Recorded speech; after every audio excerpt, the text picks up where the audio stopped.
ખેડૂત ભાઈઓ, આજે આપણે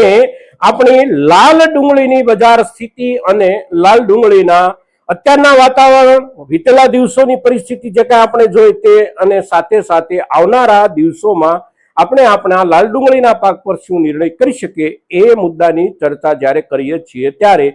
આ એપિસોડમાં, આજના આપણા વિડીયોમાં આપ સૌ દર્શક મિત્રો અવશ્ય બન્યા રહેજો. નમસ્કાર ખેડૂત મિત્રો, જય કિસાન, જય ભારત. ખેડૂત ભાઈઓ, આજના એપિસોડમાં આપણે ચર્ચા કરીએ છીએ આપણા ડુંગળીના વર્તમાન બજાર ભાવની સ્થિતિ અને વીતેલા દિવસોનો સુધારા પછી ભાવોમાં દબાણ પછીની અત્યારની પરિસ્થિતિ અને હવે આવનારા દિવસોમાં એટલે કે નજીકના સમયમાં ડુંગળીના ભાવોમાં એકંદર કેવા ફેરફારની શક્યતાઓ છે. તો વીતેલા દિવસો દરમિયાન નિયમિત રીતે એટલે કે જ્યારથી ભાવોમાં સળવાટ આવવાની શરૂઆત થવાની હતી ત્યાર પહેલાથી જ આપણે ડુંગળીના પાક પર ચર્ચા કરતા રહ્યા છીએ અને સળવાટ આવવાના કારણો એટલે જે કાંઈ મુખ્ય હલચલ બજારમાં બનવાની હતી એને માટે બાંગ્લાદેશ તરફથી ખરીદી થવાના સમાચારોના આધારથી જ આપણે ચર્ચાઓ ડુંગળી પર કરતા હતા અને એ દિવસોથી દરેક ખેડૂત મિત્રોને, દરેક દર્શકોને આપણે એક વિનંતી પણ કરતા હતા કે બાંગ્લાદેશ સાથેના વેપારની વાતોના આધારે બજાર થોડું આગળ વધી રહ્યું છે અને આગળના દિવસોમાં કદાચ હજી એમાં વિશેષ સુધારો થશે, પણ આ સુધારાનો આપણે સમયસર લાભ લઈ લેવો એટલા માટે જરૂરી છે કે બાંગ્લાદેશ સાથેના વેપારનું ચિત્ર બહુ લાંબા ગાળા માટે અગર તો બહુ સારી રીતે સુવ્યવસ્થિત રીતે ચાલી શકે એવો બાંગ્લાદેશનો પોતાનો આંતરિક માહોલ નથી. સાથે સાથે બાંગ્લાદેશની જે કાંઈ એમની રાજકીય માનસિકતા કહીએ કે એમની વ્યવસાયિક માનસિકતા કહીએ કે એમનું સમગ્ર ચરિત્ર કહીએ, વ્યાપારી ચરિત્રના હિસાબથી બાંગ્લાદેશ કોઈ પણ મુદ્દામાં બંધ બેસતો દેશ નથી. એની જરૂરિયાત ઊભી થઈ હોય તાત્કાલિક ધોરણે અને આપણી પાસેથી કોઈ પણ ચીજ વસ્તુઓની ખરીદી કરે, અગર તો દુનિયાના કોઈ દેશોને એ કાંઈ પણ વેચે, પણ એની પાસે એવી કોઈ લાંબા ગાળાની નીતિઓ એટલે કે લાંબા ગાળાના વ્યવસ્થાપન સાથે જોડાયેલી પોલિસીઓ નથી હોતી કે જેના ઉપર આપણે વ્યાપારી રૂપમાં વિશ્વાસ મૂકી શકીએ. એટલે ટૂંકા ગાળાનો કામ હોય, ટૂંકા ગાળાનો માહોલ હોય અને ટૂંકા ગાળાના ફેરફારના આધારે આપણો એમની સાથે વેપાર થાય. એ વેપાર દરમિયાન આપણે લાભ લઈ શકીએ તો આપણે બજારનો લાભ લીધો આપણે ગણી શકીએ. હવે એ દિવસો દરમિયાન એટલે કે બાંગ્લાદેશની ખરીદીની ચર્ચાઓ દરમિયાન બજારમાં જે કાંઈ સુધારો આવ્યો એ સુધારો લગભગ આપણને પ્રતિ કિલોગ્રામ આપણે જોઈએ તો 5 રૂપિયાથી લઈ અને 7 રૂપિયા સુધી પણ સારીમાં સારી જે ક્વોલિટી હતી એમાં સુધારો આવ્યો. પણ ત્યાર પછી બાંગ્લાદેશના વેપારનું જે કાંઈ ચિત્ર હતું એ ચિત્ર બદલાઈ ગયું અને બદલાયેલા ચિત્ર પછી તરત આપણી બજારની સ્થિતિ ધીમે ધીમે ડાઉન થવા માંડી. હવે અત્યારે આપણે જ્યાં પહોંચ્યા છીએ એ આપણા ભાવની સ્થિતિ આપણે જોઈએ તો આપણે સરસ મજાની આપણી લાલ ડુંગળીની જે ક્વોલિટી છેલ્લા એક અઠવાડિયા દરમિયાન આપણે જોઈએ તો એટલે કે સોમવારથી શરૂ કરી અને આજે શુક્રવારના દિવસ સુધીમાં બજારમાં આવતી ડુંગળીની સારામાં સારી આપણી ક્વોલિટી 250 રૂપિયા બજારમાં 20 કિલોના ભાવથી માંડ વેચાય એ જગ્યાએ આપણે પહોંચી ગયા છીએ. આ આપણો પેદાશનો પાક બાંગ્લાદેશની ચર્ચાના કારણે લગભગ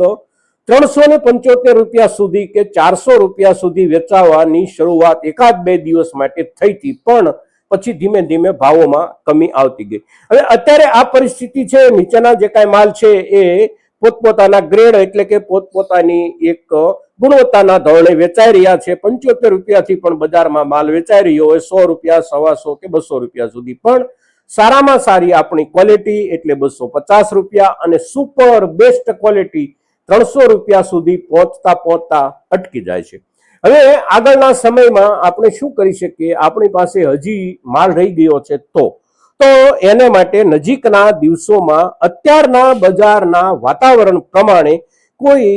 એટલા બધા સારા સમાચાર નથી મળતા કે આપણને એકંદર ખૂબ સારા ભાવમાં સુધારો મળી શકે. સામાન્ય રૂપમાં ફેરફારો બની શકે છે. બાંગ્લાદેશ વાળું પ્રકરણ લગભગ પૂરું થયું એવું આપણે માનવું જોઈએ, પણ દુનિયાના બીજા કોઈ વિસ્તારોમાં ક્યાંક આપણો માલ થોડો વિશેષ પ્રમાણમાં નિકાલના રૂપમાં જવાની જો શરૂઆત થવાની છે અગર તો શરૂઆત થઈ હશે કોઈ પણ દિશામાં તો એની અસર બજાર પર આપણને જોવા મળશે, પણ બહુ મોટી અસર જોવા મળે એવી સંભાવનાઓ નજીકના દિવસોમાં નથી. સાથે સાથે આપણે વીતેલા દરેક એપિસોડમાં એ ચર્ચા કરી છે કે ખૂબ સારી ક્વોલિટી જે કાંઈ ખેડૂતોની પાસે છે અને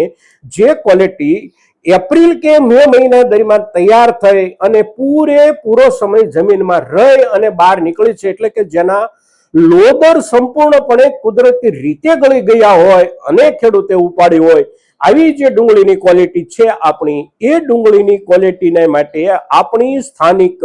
બિયારણના વાવેતરની જરૂરિયાતનો પીરિયડ બિલકુલ હવે નજીક આવી રહ્યો છે. અત્યારે આપણે સપ્ટેમ્બર મહિનાની 5 તારીખે જ્યારે આ ચર્ચા કરી રહ્યા છીએ ત્યારે આવતો ઓક્ટોબર મહિનો 15 તારીખ આસપાસ લગભગ આપણે પહોંચીએ, એટલે ત્યાર પછીના દિવસોમાં આપણા ખેડૂતો જે કોઈ ડુંગળીના દડાનું ચોપાણ કરે છે બીજના ઉત્પાદન માટે, આ ખેડૂતો તરફથી જે ગ્રાહકી નીકળશે એ ગ્રાહકી આ માલ ઉપાડશે અને એ જે ગ્રાહકી છે એ ગ્રાહકી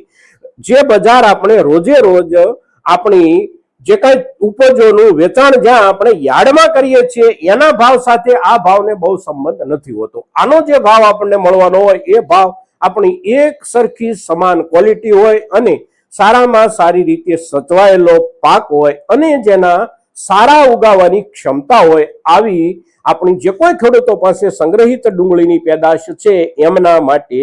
આ એક મોકો હજી આગળના દિવસોમાં આપણને દેખાઈ રહ્યો છે. એટલે અત્યારના સમયે આપણી પાસે વેચવા લાયક માલ જે કાંઈ હોય એ પૈકી 2 હિસ્સા આપણે ગણી શકીએ. એક હિસ્સો માર્કેટિંગ યાર્ડમાં વેચવા લાયક અને એક હિસ્સો બિયારણ તરીકે આગામી નવી સિઝનના ચોપાણ માટે ખેડૂતોની જરૂરિયાત માટેનો હિસ્સો. એટલે આપણી પાસેનો જે કાંઈ માલ હોય એ માલ આપણે કયા વર્ગમાં મૂકીએ છીએ અને અત્યારના સમય પ્રમાણે આપણે કઈ વસ્તુ સંગ્રહી રાખી શકીએ અને કઈ વસ્તુ અત્યારે નજીકના દિવસોમાં અનુકૂળતા પ્રમાણે થોડા ઘણા પ્રમાણમાં પણ આપણે વેચવાનું શરૂ રાખીએ, એ નિર્ણય કરવા માટે આપણે બજારની જે પરિસ્થિતિ છે એ લગભગ આપણે તમામ ખેડૂતો પોતપોતાની નજરથી એને મૂલવી રહ્યા હોય છે અને આપણો જે પાક છે એ પાકને આપણે ખેડૂત તરીકે આપણા હિસાબથી પૂરેપૂરો સમજી શકતા હોઈએ છીએ. એટલે ડુંગળીના બજારમાં બહુ મોટી અપેક્ષા રાખવી હવે પછી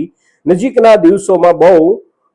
સારો જવાબ આપવાની સંભાવના સાથે જોડાયેલી નથી. આટલું આપણે ધ્યાન રાખી અને આપણી પાસેના ડુંગળીના પાકના નિકાલનો આપણે નિર્ણય કરીએ. મિત્રો, સમયની યોગ્યતા આપણે જોઈએ, આપણી પાસે સંગ્રહિત માલ હોય એની ક્ષમતાની યોગ્યતા આપણે જોઈએ અને આપણે આપણા પાક પેદાશ પર નિર્ણય કરીએ. મિત્રો, આજના દિવસે ડુંગળીની પાક પરિસ્થિતિ સાથે સાથે બજાર પરિસ્થિતિની જ્યારે ચર્ચા કરીએ છીએ ત્યારે મહત્તમ ખેડૂતો સુધી આપણી આ ચર્ચા પહોંચે ખૂબ જરૂરી છે અને આપ સૌના તરફથી એ પ્રયાસો થાય એવી અપેક્ષા સાથે જય કિસાન, જય ભારત.